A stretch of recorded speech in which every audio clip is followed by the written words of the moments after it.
Welcome to the history of Acceller via cartoons. The following is an abridged and sometimes irreverent look at the history of Acceller as seen by Dan L., Jim L., and Brian Thomas. The company started in 1999 selling commercial telecom services, basically PRIs, T1s, and T3s to companies. The company was funded by Tom Rogers and Randy McKean, who are still on Acceller's board today. Telco nearly went out of business in 2001 after 9/11 and the internet bubble burst. The company switched gears and started selling residential services in early 2002. Rene Toledo was hired in the very early days of the company. He has the second longest tenure at Acceller, behind Steve McKean. In 2006, Andres Casal joined the company and became a developer on the original Telco system. Christy Howard joined Acceller as an account manager on the channel team. Christy soon moved to the call center team to lead the day-to-day operations. Yvette Ruiz was brought on as the company's controller, basically the lead accounting person at the company. Brian Thomas became the first person from Quest to join the company, and Steve used all his powers of persuasion to get Brian to come on board. In 2006, the company reached a crossroad. Should it continue down the road of modifying the Telco system, or should it build a new system? Steve decided to blaze a new trail and build a new system. The new system was dubbed Digital Landing. Steve decided that Telco didn't reflect what the company did any longer, and the cable companies like Comcast didn't like it either, so a new name was needed too. Acceller was born. In April 2006, Steve and Dan are introduced. Unfortunately, Dan tells Steve he is not interested in a job. Steve convinces Dan to become an advisor to the company and invites Dan to company lunches, dinners, and other events over the next 9 months. Steve proceeds to start building the new team. First, he hires a product guy to figure out what this new cool product really needs to do. Welcome Ben Vitas. Then, he hires a software architect named Danny Rodriguez and a few other programmers who are expected to build the entire system. About 6 months pass and the product is being defined and some prototypes are being built, but the system isn't coming together and things are in general chaos. Steve decides to put the full court press to convince Dan to join the company full-time and help guide the delivery of the system. Dan agrees. After a few false starts, Steve and Dan finally agree on a start date. Around the same time, Steve decided that running a technology company for 5 years without any QA presence is about long enough, and it just might be required for the new system. Welcome aboard Antonio Navas. Of his many duties during the early years of the company, Steve was also the primary leader of consumer marketing, but he knew he needed help. Andy Monahan, who had sent out many a CD in his days at AOL, joined the company in March 2007. The company continues expanding over the next few months. Jim L. was brought on to design and develop the back-office system. Bill Vandervenet, a.k.a. Buttercup, joins the channel account team. He later becomes the channel team leader. Julio Echeverria joins Acceller as our first designer and web developer. In July 2007, Digital Landing launches. It started only with the G2B broker, and Acceller starts selling cable bundles. Shortly after launch, Trista Borrego joins the channel management team, later moving on to take over the provider team. Miguel Parra also joins Acceller, originally as the database leader, but he soon takes over as the leader of the entire development team. In August of 2007, one of our competitors named GCI closed their business.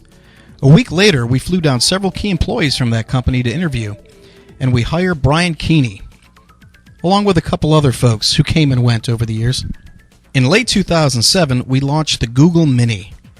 It's a search device that Steve is absolutely infatuated with. Also around this time, Frank Bellerio joins the company, initially to help with QA, but later building partner support and several other teams. Digital Landing gains momentum, and many resources are brought on board to help with development. We desperately try to focus on the back-end systems that are falling behind. We hire Pounce Consulting, an outsourcer from Mexico, but we find them sleeping on the job. Jim has many issues getting the right resources applied and getting results. Does anybody remember names like Suniti, Francis, Orlando? And there were others, none of which who got the job done. Our relationship with Dish begins in late 2007, after the fall of GCI allows us to get our foot in the door. Trista works hard over the next 3 years, sometimes doing battle, to make Dish the significant channel partner they are today. In 2008, we expand the channel and chase satellite resellers. We spend the next 2 years in the tool shed trying to come up with a solid channel strategy. Some of the deals we did back then, not so good. We spend most of 2008 building up various teams at Acceller. First, Jorge Iglesias joins the partner support team and eventually becomes its leader. Hugo Oropeza joins the team, our content management extraordinaire. And walking HR violation. We augment the development team, bringing on Roberto Mardini. We add to the Vault team, bringing on Richard Rojo, who eventually becomes its leader. Finally, we build up the channel team and bring on Tony Simon. Does anybody know Tony's favorite drummer? 2009 is a good year for the business.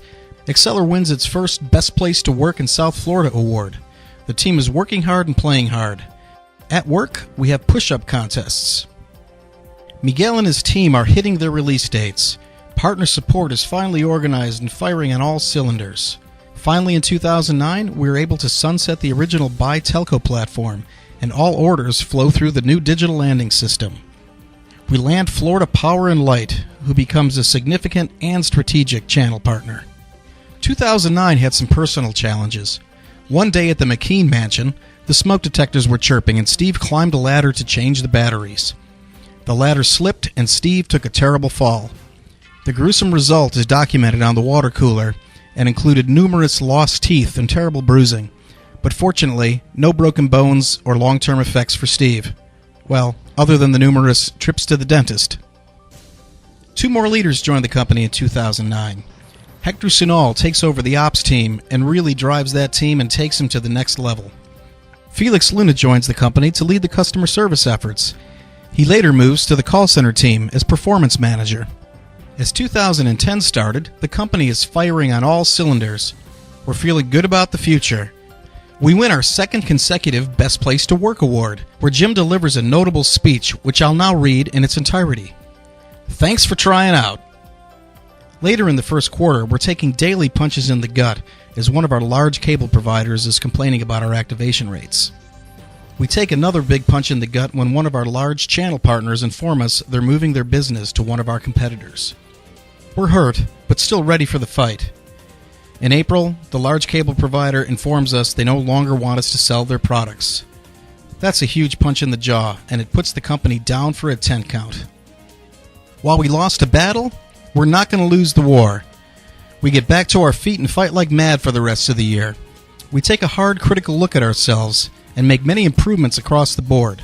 We solidify the rest of our partnerships. We get stronger. FPL ramps and becomes a top partner. We open up an office in Denver. Trista's 3 years of work with Dish Network finally pays off as they select Acceller as their exclusive platform. David Atkins joins the company in the summer of 2010, and he and Andy begin to ramp consumer marketing sales. As 2010 ended, Acceller is back in shape and ready to continue fighting for the business. We emerge a better, stronger, leaner, meaner company. Steve and many others work relentlessly to strengthen the relationship with the partners that we lost. The cable provider, who left us in 2010, asks us to start selling their products again. The channel partner, who left us for one of our competitors, found out the grass isn't greener on the other side, and they also returned. Dan L. and Brian Keeney concentrate on revamping the call center strategy. First, they upgrade the technology, embracing the cloud for call routing and IVR systems. They open up a new call center in Des Moines, Iowa, in the heart of America. They finally find the top-notch reps they've been looking for. PCI compliance continues in earnest as we strive to be certified in early 2012 or sooner. Frank, Hector, and the team work diligently to accomplish this goal. Toolshed Tim Gwynn becomes the 6th person to leave Quest and join Acceller in the Denver office. As leader of the business development team, he installs his proven process for predictable output, and the sales funnel never looked better. Suzanne Ferguson joins as head legal counsel, previously from, you guessed it, Quest.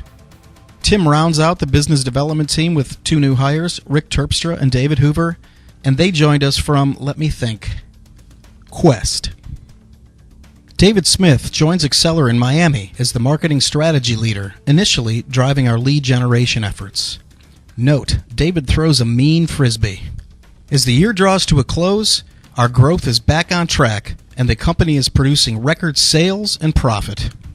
After what seems like years of planning, we're ready to move into our new Miami headquarters, taking 16,000 feet in a brand new Class A building. And here we are, celebrating the holidays at the Viceroy in beautiful downtown Miami. I hope you brought your bathing suit, but if not, any suit will do.